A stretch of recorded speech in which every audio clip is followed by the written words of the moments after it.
सखी सहेली। सभी सखियों और श्रोताओं को मंजरी वर्मा और प्यारी बुआ का नमस्कार। नमस्कार और नमस्कार। बुआ बहुत बहुत स्वागत है आप सभी का। एक साथ मैं करती हूँ, परिवार की तरह स्वागत करती हूँ। बिल्कुल परिवार की तरह स्वागत करती है। विश्व परिवार दिवस की ढेर सारी शुभकामनाएं हमें, हमारे परिवार के सभी सदस्यों को। बिल्कुल ढेर सारी शुभकामनाएं।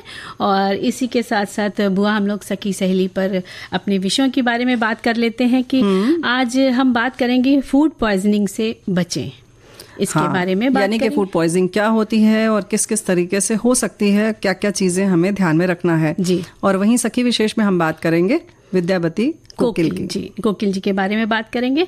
और हम बात करेंगे विश्व परिवार दिवस के बारे में, हमने बताया ही है। और इसके साथ साथ हम माँ की ममता के बारे में भी बात करेंगे, क्योंकि कल हमने मातृत्व दिवस मनाया है, बहुत जोर शोर के साथ सभी ने बहुत प्यार से मनाया है। तो माँ की ममता, इस पर बात करना भी जरूरी है। और जिसकी तैयारी हमने की थी और जिसके लिए आप भी तैयार थे श्रोता, यानी कि आप इंतजार कर रहे थे, और कथा सुधा हम लेकर हाजिर हैं। आज इसकी पहली कड़ी सुनेंगे और इसमें कहानी विशंभर नाथ शर्मा कौशिक की कहानी ताई है, जिसको आप सुनेंगे। इसका हम सभी को बहुत ही बेसब्री से इंतजार है।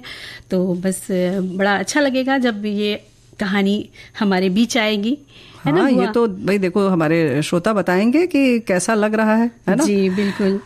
और जैसे कि हम बात करने वाले हैं विश्व परिवार दिवस के बारे में, तो संयुक्त राष्ट्र अमेरिका ने सन 1994 को अंतर्राष्ट्रीय परिवार दिवस घोषित किया था। और पूरे विश्व में परिवार की क्या अहमियत है लोग ये जाने और समझें, और इसलिए हर साल 15 मई की तारीख तय की गई। साल 1995 से ये दिवस मनाया जा रहा है। और किसी भी समाज का केंद्र जो होता है वो परिवार ही होता है।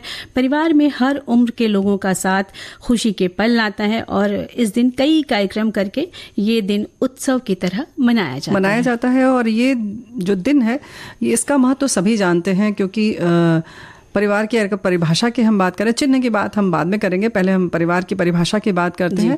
तो बड़ी अच्छी पंक्तियां लिखकर भेजी है हमारे साथी ने। जहां नहीं होता है कोई ईगो या औपचारिकता से सरोकार, एक दूसरे की सलामती के लिए होती रहती है छोटी मोटी तकरार।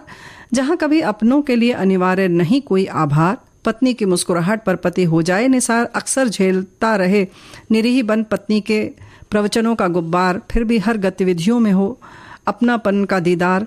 कभी को किसी को बहन से झिड़की तो किसी को भाई से दुलार, कभी पिता के कंधों से चांद देखना तो कभी माँ के गोद पर जमाना अधिकार, कभी दादी की कहानी व दीदा तो कभी दादा की डांट फटकार, और कभी नानी के तोहफे की बखान, कभी बुआ के पकवानों की बहार। माँ पर कब्जा जमाने के लिए बना देना तकिए की दीवार, एक छू कर देखे दूसरा थर्मामीटर लगावे, तीसरा दवा खिलावे होने पर बुखार। एक दूजे के लिए कष्ट झेल कर भी नहीं जताना कोई उपकार, आखिर में गिला शिकवा भूल कर हंसी ठिठोली में होता उपसंहार। भारतीय परिवेश में इसी संस्था को आप कहते हैं आदर्श परिवार। क्या बात है, बहुत सुंदर ये कविता जो है लिखकर भेजी है। और बुआ इसी तरह एक संदेश है कि मिट्टी का मटका और परिवार की कीमत सिर्फ बनाने वाले को पता होती है, तोड़ने वाले को नहीं। मुखिया परिवार का हो तो समाज का हो या किसी धर्म संस्था का, उसमें समता, ममता और क्षमता, इन तीनों का योग होना जरूरी है। अपने परिवार को माली बनकर सीखना चाहिए, ना कि परिवार का मुखिया बनकर। परिवार ही हमारी एकमात्र जगह है जहां हमें खुद की सारी कमियों के बावजूद स्वीकार किया जाता है। अगर परिवार की कोई बात कड़वी लग गई हो तो कुछ हंसकर बोल दीजिए, कुछ हंसकर टाल दीजिए। परेशानियां तो बहुत हैं, कुछ वक्त पर डाल दीजिए। क्या बात है संदेश। और वक्त पर डालने के लिए जरूरी है कि आपको एक परिवार का माहौल मिले, तभी ये टल पाती है चीजें। तो वक्त पर डाल दिया जाता है और वक्त इसे टाल भी देता है जब आप परिवार में रहते हैं। वसुधैव कुटुंबकम परंपरा भारतीयों की पहचान है। आज विश्व परिवार दिवस, सभी को बधाई। हम भारतीयों ने अभी भी संयुक्त परिवार के साथ रहते हुए पहचान स्थापित की है। समय के बदलाव के साथ एकल परिवार भी हुए हैं, पर फिर भी आज तीज त्योहार पर साथ ही खुशियां मनाने का मजा आप सब में हमको जोड़ता है। सबसे बड़ी बात, कोरोना काल में सभी को परिवार का महत्व एक बार पुनः समझ में आया। बस वही खुशी के पल हैं जब हम सब सुख दुख में एक साथ हैं। क्या बात तो ये बात बिल्कुल सही है। बिल्कुल। और देखिए, इस दिन के लिए एक प्रतीक भी होता है, उस प्रतीक का एक चिन्ह है, उसमें हरे रंग का एक गोल घेरे में, हरे रंग के एक गोल घेरे के बीचों बीच एक दिल और घर अंकित किया गया है। और इससे पता चलता है कि किसी भी समाज का केंद्र परिवार ही होता है, वहीं से अच्छे संस्कार मिलते हैं जिससे समाज का निर्माण होता है। तो इस तरह की बातें जो इस दिन को मनाने के लिए खास तरह का एक चिन्ह बना दिया गया प्रतीक रूप में। हाँ, बिल्कुल, बहुत प्रतीकात्मक है और बड़ा प्यारा है एक दूसरे की, क्योंकि परिवार में ही क्या होता है ना, एक दूसरे की सुरक्षा के वादे होते हैं, इरादे होते हैं। अब हमारा ये कर्तव्य हो जाता है कि इस रिश्ते की गरिमा को बनाए रखें। और ये बात अगर सब समझ लेते हैं तो जाहिर है कि जो अवधारणा है या जो उद्देश्य है परिवार का, वो पूरा हो जाता है। हम संस्कृति की बात अगर करते हैं तो हमारे साथियों ने लिखा ही है, वैसे ही परंपरा में पारिवारिक एकता पर होना हमेशा से बल दिया जाता है। परिवार एक संसाधन की तरह होता है। संयुक्त परिवार में सभी का मिलजुल कर रहना एक आदर्श परिवार को बनाता है। और एकल परिवार में भले ही सब अकेले देखते हैं, लेकिन परिवार परिवार होता है। और चाहे वो आप एकल परिवार में रह रहे हों, वहाँ पर भी उन सारी खुशियों को रखा जा सकता है। और जो भी कह सकते हैं ना, नियम कह लीजिए या जो भी भावनाओं की बात कहना चाहिए, कि एक सूत्र में पिरोने वाली बात है कि सहिष्णुता हो, थोड़ा सा एक दूसरे को समझने की ज़रूरत हो, पदों की गरिमा हो, कि रिश्तों की गरिमा हो, उसमें ऊष्मा बनी रहे। इन सब चीज़ों का अगर हम ख्याल रखेंगे तो चाहे परिवार छोटा हो बड़ा हो, वो हमेशा खिलखिलाता मुस्कुराता रहेगा। बिल्कुल। और परिवार में मर्यादा और परस्पर कर्तव्य पर बल दिया जाता है। जो परिवार की नींव मजबूत करता है वहाँ अनुशासन और कई नियम कानून होते हैं। और बुआ, इस वर्ष की थीम है कि परिवार और जनसांख्यिकीय परिवर्तन, जिसका मकसद जनसंख्या में होने वाले महत्वपूर्ण बदलाव और परिवारों पर उनके प्रभाव को लेकर ध्यान केंद्रित करना है। और परिवार वैसे भी कहते हैं कि पहली पाठशाला होती है हमारी एक अच्छे नागरिक बनने के लिए। बुनियादी मूल्य हैं जैसे कि देशभक्ति हो, ईमानदारी हो, सहिष्णुता हो, बंधुत्व की बात हो, और सभी के लिए समान भाव रखने की बात हो। ये सब हमें परिवार से ही मिल जाता है। और बिना पढ़ाए, बिना कुछ सीखे, मतलब सिखाने की ज़रूरत भी नहीं पड़ती है। परिवार में ये सारी चीज़ें, गुण हमें अपने आप मिल जाते हैं। तो खुश रहने के लिए और एक संबल के तरह से समाज में मजबूती से पैर टिकाकर आगे बढ़ने के लिए परिवार बहुत ज़रूरी है। जी। कथा सुधा, कहानियों का दरिया, लहरों में गोते लगाएंगे, कभी हंसेंगे तो कभी आंखें नम कर जाएंगे। कभी परिवार तो कभी सामाजिक सरोकार की बातें होंगी। सरकार, अभी तो मेरे पास रुपए है नहीं। मेरा नीम का पेड़ गिरवी धरा हुआ है। इतना पुराना पेड़ गांव भर में दूसरा नहीं है। अरे सरकार, पेड़ न कटवाइएगा, रुपए मैं दे ही दूंगा। सुनिए ऐसी ही कुछ कहानियां 15 मई से हर सोमवार दोपहर 3 बजे कार्यक्रम सखी सहेली में कथा सुधा।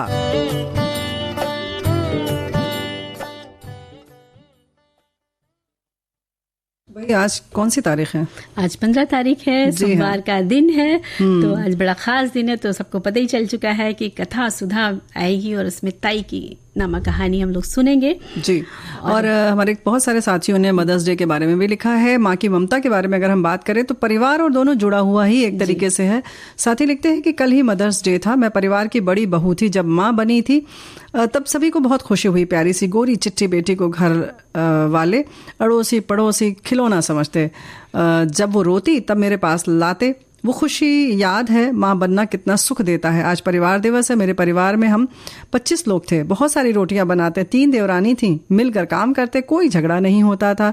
परिवार में थोड़ा त्याग और ज्यादा सहन शक्ति चाहिए, सब ठीक होता है। आज सभी अपने अपने घर परिवार में खुश हैं, लेकिन त्योहार साथ मनाते हैं। कोई दुख सुख हो तो सब एक हो जाते हैं। मैं अपने परिवार में खुश हूँ। ईश्वर सबको सुखी रखे। क्या बात है। और एक संदेश और है, मिला है कि मुझे याद है कि जब मम्मी को कैंसर हुआ था, हम उन्हें लेकर मुंबई गए थे। तब पूरा परिवार हमारे साथ था।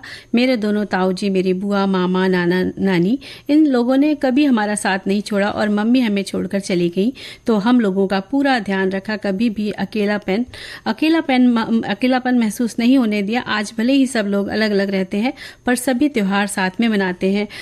हारी बीमारी में सब एक दूसरे के साथ खड़े रहते हैं। शादी विवाह में सभी जिम्मेदारियां मिलकर निभाते हैं। भगवान का बहुत धन्यवाद है कि मुझे ऐसा परिवार मिला। देखो भाई, ये तो बड़ी प्यारी प्यारी बात लिख रहे हैं और आगे भी हम अगर बात करेंगे, क्योंकि बहुत सारे लोगों ने और भी लिखा कि मैं 13 साल का था तब क्या हुआ।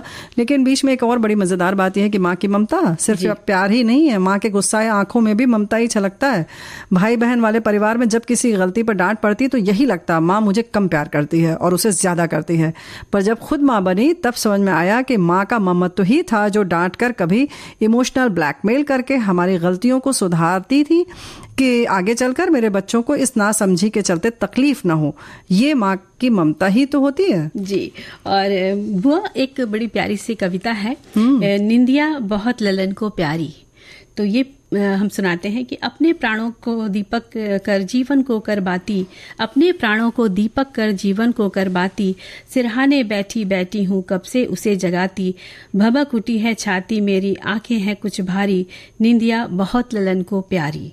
क्या बात है। कभी हंसाने से न हंसा वह ऐसा असमझ भोरा, सोते सोते हंसा नींद में मेरा कौन निहोरा, प्रतिदिन मन मारे रह जाती कितनी उत्सुकतारी, निंदिया बहुत ललन को प्यारी। बड़ी प्यारी लोरी है ये तो। और बुआ, ये जो कविता है तो ये हमारी जो कवित्री हैं विद्यावती कोकिल जी, ये उनकी लिखी हुई कविता है जी। और हम परिवार की बात कर रहे थे तो हमारे एक साथियों ने और भी साथियों ने बहुत सारी बातें माँ के ममत्व के बारे में लिखी है। इन्होंने लिखा है कि माँ की ममता का विषय बस यही कहूँगा, बात 1983 की है जब मैं 13 साल का था। मेरा एक्सीडेंट हो गया, बहुत चोट लगी और ऑपरेशन हुआ। 10 माह तक पलंग पर रहा। हर काम मेरी माँ करती थी, दवाई से दैनिक जीवन सभी काम करती थी। जब अस्पताल चेकअप के लिए जाता, पिताजी बहुत दूर मुझे गोद लेकर चलते थे, टैक्सी आ नहीं सकती थी, 3 मंजिला पिताजी मुझे लेकर आते जाते। आज मैं अपनी माँ पिताजी की कोई काम करता हूँ तो सोचता हूँ कि मैं कुछ भी नहीं कर रहा जितना मेरे माँ पिताजी ने किया। ऐसा समय मेरे जीवन में 3 बार आया है। बुआ जी ये ऐसा लिखते हैं तो बहुत बड़ी बात है कि आपके माता पिता, और वाकई वैसे एक बात बताएं कि ये हम गिन नहीं सकते कि हमने कितना किया या हम कितना नहीं कर पा रहे हैं, क्योंकि ये समय की बात होती है। ईश्वर न करे उन्हें ज़रूरत पड़े तो आप नहीं कर रहे, हो सकता है आप किसी और का करेंगे या आपने खुद किसी और का किया होगा।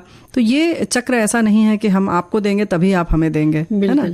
सही बात है। और बस इसी तरह से ममता का तो कोई मोल ही नहीं है। हाँ, माता पिता दोनों ने किया और यही होता है परिवार का, यही महत्व है। और वैसे भी लिख रहे हैं कि परिवार का होना काफी सौभाग्य की बात होती है। इसके अभाव में व्यक्ति नितांत अकेला हो जाता है। परिवार एक व्यक्ति की रीढ़ की हड्डी की तरह होता है जो कि हमेशा व्यक्ति को सहारा देती रहती है। माता पिता हमारे परिवार का महत्वपूर्ण हिस्सा होते हैं। वो हमें पाल पोस कर बड़ा करते हैं, हमें पढ़ाते लिखाते हैं। माता पिता के बिना हम अनाथ हो जाते हैं। हमारा ये परिवार ही हमें इस समाज में रहने का तरीका सिखाता है। और जब व्यक्ति एक परिवार में रहता है तो वो दुखों को भूल भी जाता है। और देखिए एक आगे लिखते हैं कि माँ की ममता के बारे में क्या लिखूं, माँ को शब्दों में बांध पाना असंभव है। वो ममता का वो सागर है जिसमें भावनाएं हिलोरे लेती रहती हैं। स्याही खत्म हो गई माँ लिखते लिखते, उसके प्यार की दास्तान इतनी लंबी थी।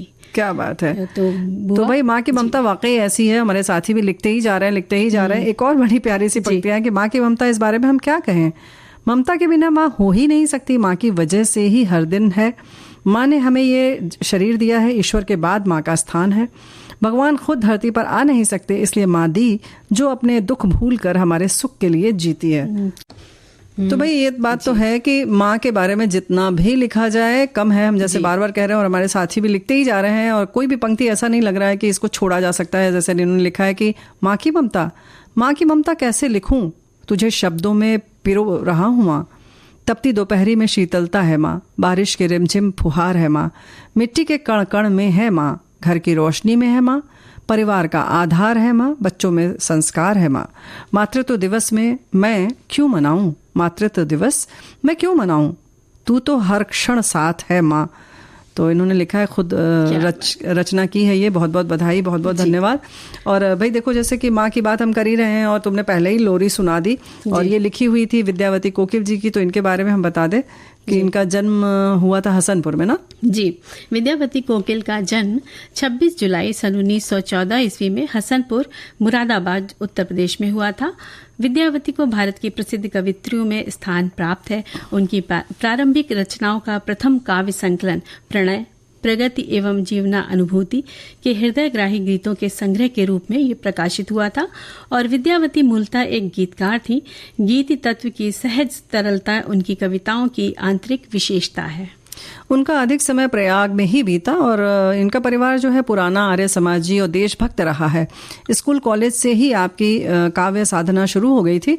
अखिल भारत के काव्य मंचों और आकाशवाणी केंद्रों से फैलती रही, विस्तारित होती रही और इनकी सहज मधुर काव्य स्वर लहरी इनके कोकिल उपनाम को सार्थक करती रही है। और आपने भारतीय स्वतंत्रता संग्राम में योगदान देने के कारण जेल की यात्राएं भी की और बाद में आपने अपनी सेवाएं दी, जिससे सेवा संस्थाएं और जना योजना सहयोग से संपन्न हुए। विद्यावती ने पौंडीचेरी के अरविंद आश्रम में भी काफी समय गुजारा और अरविंद दर्शन को कवि सहज अनुभूतियां प्रदान की। सन 1942 में माँ नाम से दूसरा काव्य संग्रह सामने आया और संपूर्ण विश्व को प्रजनन की एक महाक्रिया माना। जी, और 1952 में सुहागिन नाम की तृतीय कृति आई और जिसमें अब घर नहीं रहा मंदिर है और तुझे देश परदेश भला क्या जैसे गीत लिखे। इस कृति ने विद्यावती कोकिल को प्रसिद्धि खूब दिलाई।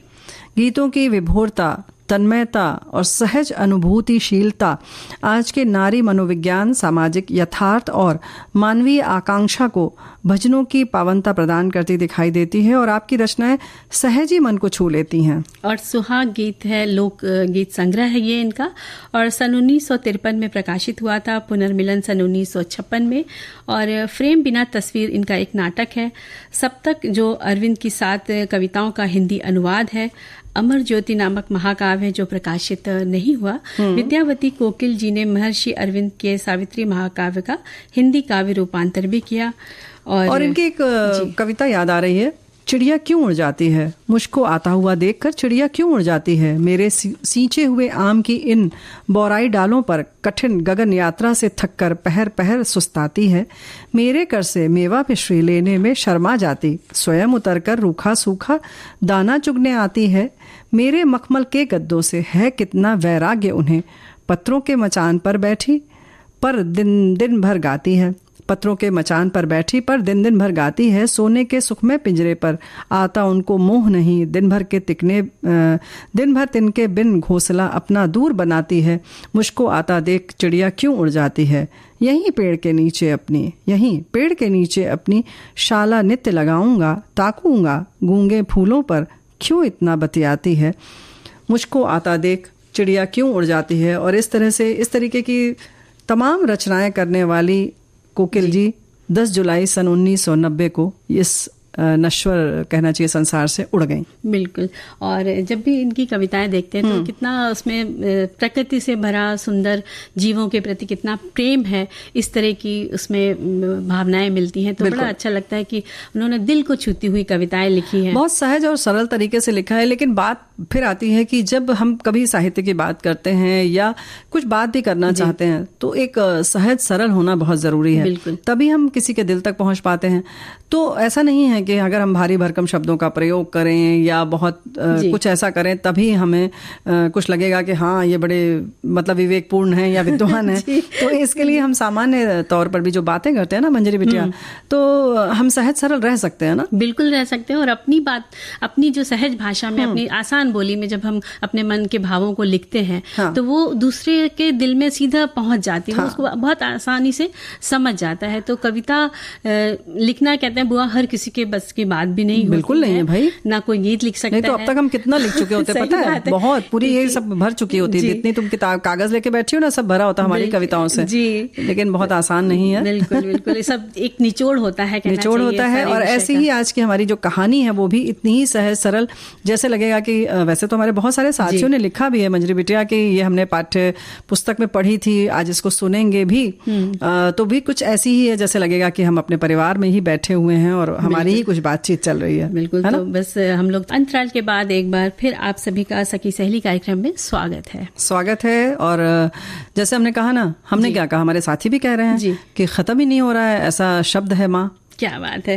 तो दुनिया की तमाम परेशानियां, दुख दर्द सब किनारे लग जाते हैं जब हम अपनी माँ की गोद में सर रखते हैं। क्या बात है। ऐसे ही 2 पंक्ति और है, चलती फिरती हुई आंगन में अजां देखी है, मैंने जन्नत तो नहीं देखी है, माँ देखी है। क्या बात तो है। बहुत सारी प्यारी प्यारी बातें और मतलब अलग अलग तरह से लोग अपने मनोभाव भेज रहे हैं हमारे तक, अच्छा लग रहा है। लेकिन कुछ ऐसा ही मनोभाव लेकर आज हम कथा सुधा हाजिर हैं।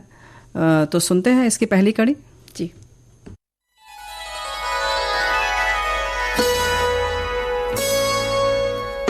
कथा सुधा, भाव भरी कहानियों का सागर, जिसकी लहरें कभी मुस्कुराहट सजाएंगी तो कभी आंखें नम कर जाएंगी। सामाजिक सरोकार से लेकर परिवार तक की होंगी बातें। कुछ मनोरंजन होगा तो कुछ सीख भी मिल जाएगी। हर बार नई अनसुनी कहानी की अलग अंदाज में होगी बयानी।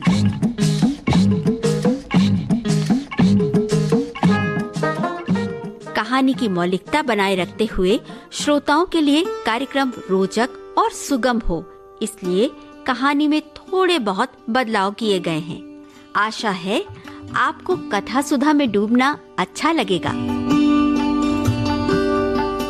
तो कथा सुधा कार्यक्रम का आरंभ कर रहे हैं प्रसिद्ध साहित्यकार विशंभर नाथ शर्मा कौशिक की लिखी कहानी से।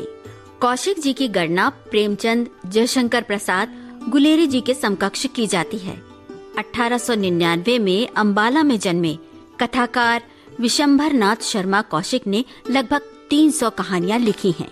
अधिकांश कहानियां चरित्र प्रधान हैं। पात्रों के चरित्र निर्माण में मनोविज्ञान का सहारा लिया है। उनकी कहानियों के पात्र यथार्थ जीवन के जीते जागते लोग हैं, जो पारिवारिक जीवन की समस्याओं से जूझते हैं और उनके समाधान भी पाते हैं। मूल संवेदना को पूर्ण मार्मिकता के साथ प्रकट करती इनकी कहानियां कहीं न कहीं हृदय को छू जाती हैं।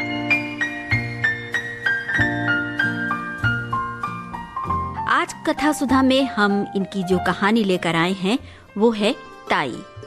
कौशिक जी की लिखी कहानी ताई भाव प्रधान कहानी है, जो कि ताई रामेश्वरी के इर्द गिर्द घूमती है। कहानी में एक स्त्री के जीवन और उसके स्वभाव की विविधताओं को घटनाओं के माध्यम से चित्रित किया गया है। ताई कभी रूढ़िग्रस्त महिला के रूप में उभरती है तो कभी निसंतान माँ के दुख को ढोती हुई दिखाई देती है। कभी ईर्ष्या और घृणा की साकार प्रस्तर प्रतिमा बन जाती है तो कभी ममता के सागर में डूबती दिखाई देती है। तो आइए कहानी ताई संग हम भी भावनाओं के इस सागर में गोते लगाएं।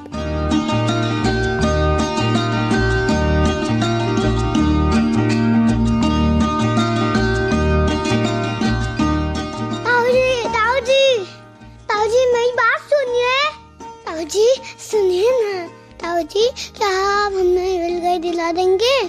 कहता हुआ एक 5 वर्षीय बालक बाबू रामजी दास की ओर दौड़ा। बाबू साहब ने दोनों बाहें फैलाकर कहा, हाँ बेटा, ला देंगे। उनके इतना कहते कहते बालक उनके निकट आ गया। उन्होंने बालक को गोद में उठा लिया और उसका मुख चूम कर बोले, क्या करेगा रेलगाड़ी? उसमें बैठकर बड़ी दूर जाएंगे। हम भी जाएंगे, चुन्नी को भी ले जाएंगे। अच्छा। बाबू जी को नहीं ले जाएंगे। क्यों? वो हमें रेलगाड़ी नहीं ला देते हैं ना। ताऊ जी, तुम दिला दोगे तो तुमको ले जाएंगे। और किसे ले जाएगा? बस, और किसी को नहीं ले जाएंगे। पास ही बाबू रामदास जी की अर्धांगिनी बैठी थी। बाबू साहब ने उनकी ओर इशारा करके कहा, और अपनी ताई को नहीं ले जाएगा? बालक कुछ देर तक अपनी ताई की ओर देखता रहा। ताई जी उस समय तक कुछ चिढ़ी हुई सी बैठी थी। बालक को उनके मुख का वो भाव अच्छा न लगा, अतएव वो बोला, ताई को नहीं ले जाएंगे। ताई जी सुपारी काटती हुई बोली, अपने ताऊ जी को ही ले जा, मेरे ऊपर दया रख। ताई जी ने ये बात बड़ी रुखाई के साथ कही। बालक ताई के शुष्क व्यवहार को तुरंत ताड़ गया। बाबू साहब ने फिर पूछा, अच्छा सुन, ताई को क्यों नहीं ले जाएगा? ताई हमें प्यार नहीं करती। जो प्यार करे तो ले जाएगा। बालक को इसमें कुछ संदेह था। ताई के भाव देखकर उसे यह आशा नहीं थी कि वो प्यार करेंगी। इससे बालक मौन रहा। बाबू साहब ने फिर पूछा, क्यों रे, बोलता नहीं? ताई प्यार करे तो रेल पर बिठा के ले जाएगा। बालक ने ताऊजी को प्रसन्न करने के लिए केवल सिर हिलाकर स्वीकार कर लिया, परंतु मुख से कुछ नहीं कहा। बाबू साहब उसे अपनी अर्धांगिनी के पास ले जाकर उनसे बोले, लो रामेश्वरी, इसे प्यार कर लो तो तुम्हें ले जाएगा।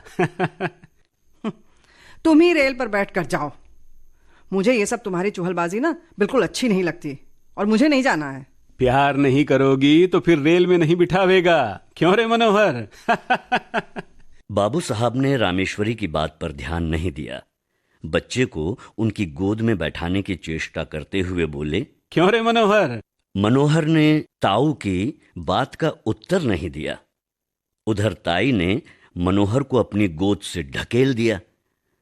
मनोहर नीचे गिर पड़ा। शरीर में चोट नहीं लगी, पर हृदय में चोट लगी। बालक रो पड़ा। बाबू साहब ने बालक को गोद में उठा लिया, चूम कर पुचकार कर चुप किया और तत्पश्चात उसे कुछ पैसा और रेलगाड़ी ला देने का वचन देकर छोड़ दिया। बालक मनोहर भयपूर्ण दृष्टि से अपनी ताई की ओर ताकता हुआ उस स्थान से चला गया। मनोहर के चले जाने पर बाबू रामजी दास रामेश्वरी से बोले, तुम्हारा ये कैसा व्यवहार है? बच्चे को ढकेल दिया, जो उसे चोट लग जाती तो? अरे लग जाती तो अच्छा होता। और वैसे क्यों मेरी खोपड़ी पर लादे देते थे? आप ही मेरे ऊपर डालते हैं और आप ही ऐसी बातें करते हैं, मुझे तो कुछ समझ में ही नहीं आता। अच्छा, इसे खोपड़ी पर लादना कहते हैं? और नहीं तो क्या, और किसे कहते हैं? अब तुम्हें तो अपने आगे और किसी का सुख दुख सोचता ही नहीं। अब न जाने कब किसका जी कैसा होता है। तुम्हें इन बातों की तो परवाह ही नहीं, बस अपनी चुहल से काम है। क्या कह रही हो? अरे भाई, बच्चों की प्यारी प्यारी बातें सुनकर तो चाहे जैसा जी हो प्रसन्न हो जाता है, मगर तुम्हारा हृदय न जाने किस धातु का बना हुआ है। तुम्हारा हो जाता होगा, और होने को होता है। हाँ होता है, अरे मगर वैसा बच्चा भी तो हो। और फिर भला पराये धन से भी कहीं घर भरता है? यदि अपना सगा भतीजा भी पराया धन कहा जा सकता है तो फिर मैं नहीं समझता कि अपना धन किसे कहेंगे। बातें बनाना बहुत आसान है। अब तुम्हारा भतीजा है, तुम चाहे जो समझो, पर मुझे ये बातें अच्छी नहीं लगती। हमारे तो भाग ही फूटे हैं, नहीं तो ये दिन काहे को देखने पड़ते। और तुम्हारा चलन तो दुनिया से निराला है भाई।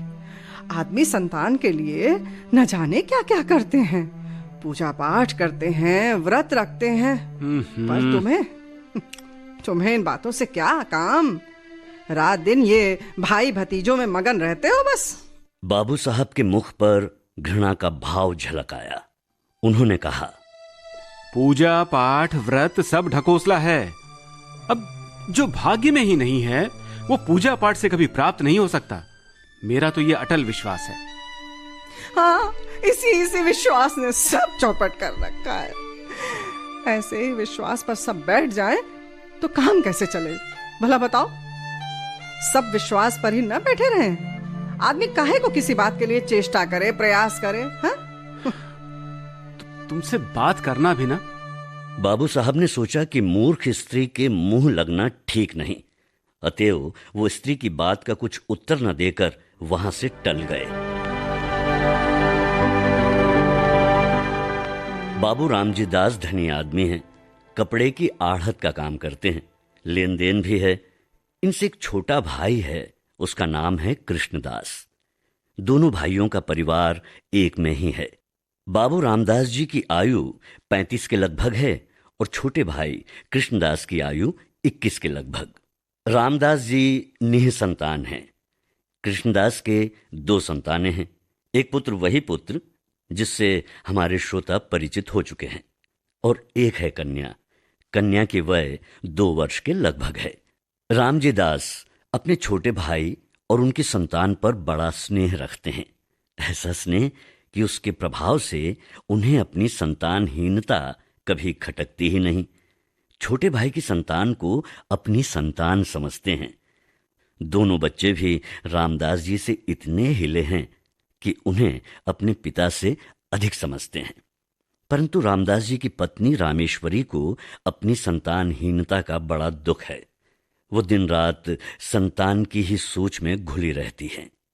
छोटे भाई की संतान पर पति का प्रेम उनकी आंखों में कांटे की तरह खटकता है। रात के भोजन इत्यादि से निवृत्त होकर रामजी दास शैया पर लेटे शीतल और मंद वायु का आनंद ले रहे हैं। पास ही दूसरी शैया पर रामेश्वरी हथेली पर सिर रखे किसी चिंता में डूबी हुई थी। दोनों बच्चे अभी बाबू साहब के पास से उठकर अपनी मां के पास गए थे। बाबू साहब ने अपनी स्त्री की ओर करवट लेकर कहा, सुनो, आज तुमने मनोहर को बुरी तरह ढकेला था कि मुझे अब तक उसका दुख है।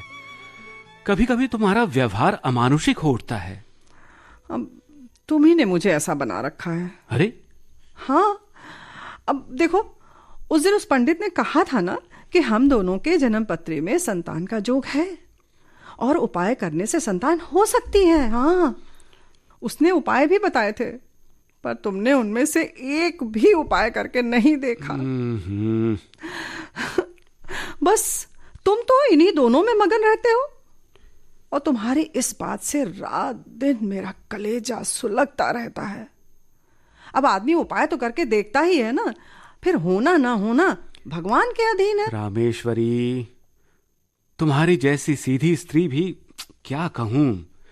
तुम इन ज्योतिषियों की बातों पर विश्वास करती हो जो दुनिया भर के झूठे और धूर्त हैं, झूठ बोलने की ही रोटियां खाते हैं। तुम्हें तो सारा संसार झूठा ही दिखाई पड़ता है, और ये पोथी पुराण सब झूठे हैं। क्या बात है, पंडित कुछ अपनी तरफ से बनाकर तो कहते नहीं है। शास्त्र में भाई जो लिखा है वही वे भी कहते हैं। अब वो झूठा तो सब शास्त्र भी झूठे हैं ना। कैसे समझाएं? अरे जरा सा अंग्रेजी क्या पढ़ ली, अपने आगे किसी को गिनते ही नहीं है। अच्छा, जो बातें बाप दादे के जमाने से चली आ रही हैं उन्हें भी झूठा बताते हैं आप तो। तुम बात तो समझती नहीं, अपनी ही हांके जाती हो। मैं ये नहीं कह सकता कि ज्योतिष शास्त्र झूठा है। संभव है सच्चा हो, परंतु ज्योतिषियों में अधिकांश झूठे होते हैं। उन्हें ज्योतिष का पूर्ण ज्ञान तो होता नहीं। दो एक छोटी मोटी पुस्तकें पढ़कर ज्योतिषी बन बैठते हैं और लोगों को ठगते फिरते हैं। ऐसी दशा में उनकी बातों पर कैसे विश्वास किया जा सकता है? हाँ, ऐसी दशा में उन पर कैसे विश्वास किया जा सकता है? सब झूठे ही हैं, बस तुम ही एक बड़े सच्चे हो। अच्छा, एक बात पूछती हूँ तुमसे, भला तुम्हारे जी में संतान का मुख देखने की इच्छा क्या कभी नहीं होती? हाँ, इस बार रामेश्वरी ने बाबू साहब के हृदय का कोमल स्थान पकड़ा। कुछ देर वो चुप रहे, तत्पश्चात एक लंबी सांस लेकर बोले, भला ऐसा कौन मनुष्य होगा जिसके हृदय में संतान का मुख देखने की इच्छा ना हो? परंतु क्या किया जाए? जब नहीं है और न होने की कोई आशा ही है, तब उसके लिए व्यर्थ चिंता करने से क्या लाभ? इसके सिवा जो बात अपनी संतान से होती वही भाई की संतान से भी हो रही है ना। फिर वही रट लगाते हो। जितना स्नेह अपनी पर होता उतना ही इन पर भी है।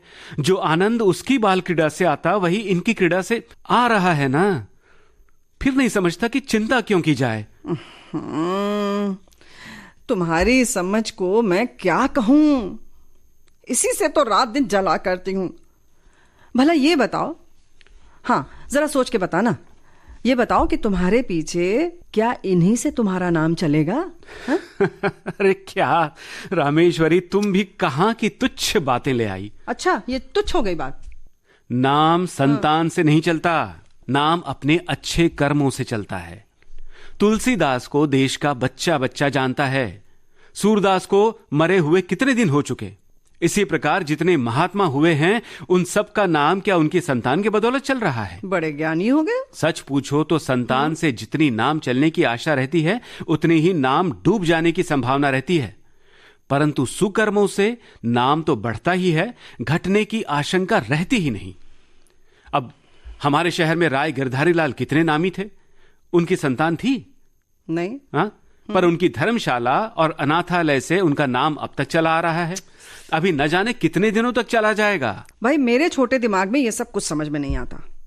बस इतना जानती हूं कि शास्त्र में लिखा है जिनके पुत्र नहीं होता उनकी मुक्ति नहीं होती। मुक्ति पर मुझे विश्वास नहीं है। अब ये मुक्ति है किस चिड़िया का नाम?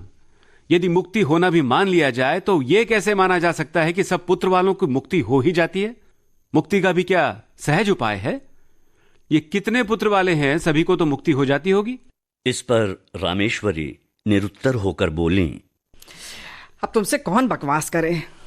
तुम तो अपने सामने किसी को मानते ही नहीं हो। बहस करना बेकार है। मनुष्य का हृदय बड़ा ममत्व प्रेमी है। कैसी ही उपयोगी, कितनी ही सुंदर वस्तु क्यों ना हो, जब तक मनुष्य उसको पराई समझता है तब तक उससे प्रेम नहीं करता।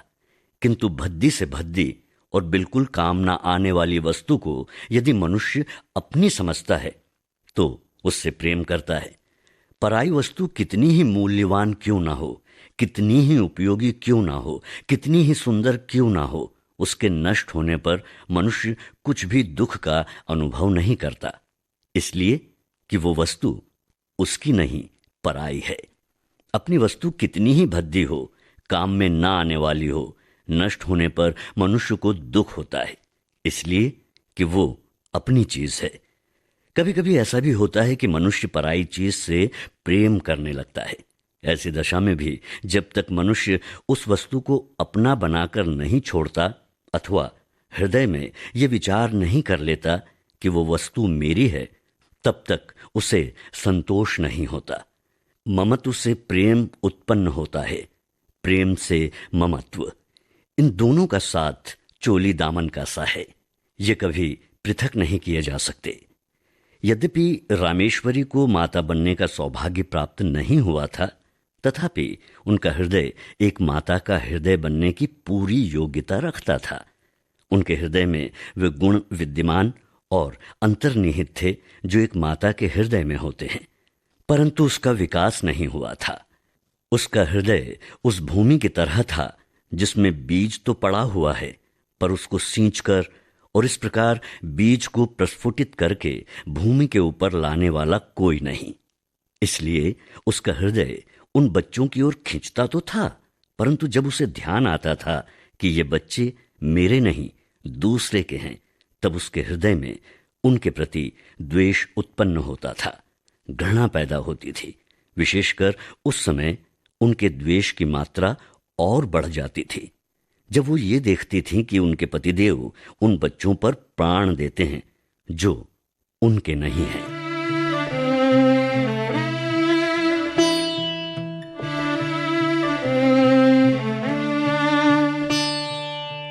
कथा सुधा के अगले भाग में हम जानेंगे कि भावनाओं के सागर में गोते लगाती इस कहानी में क्या होता है। क्या ताई के शुष्क हृदय में ममता रूपी प्रेम का दीपक जलेगा? सुनिएगा अगली कड़ी में।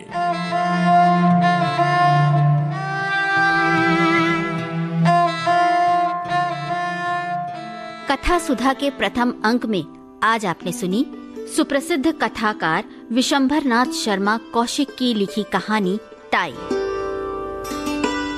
पात्र परिचय इस प्रकार है। ताई रामेश्वरी रेणु चतुर्वेदी, ताऊ रामजी दास जयंत पात्रिकर, बालक मनोहर प्रज्वल सिंह, सूत्रधार जी श्याम। प्रस्तुति सहयोग आकांक्षा सिंह, प्रस्तुतकर्ता अनुश्री पाठक, परिकल्पना और निर्देशन रेणु चतुर्वेदी।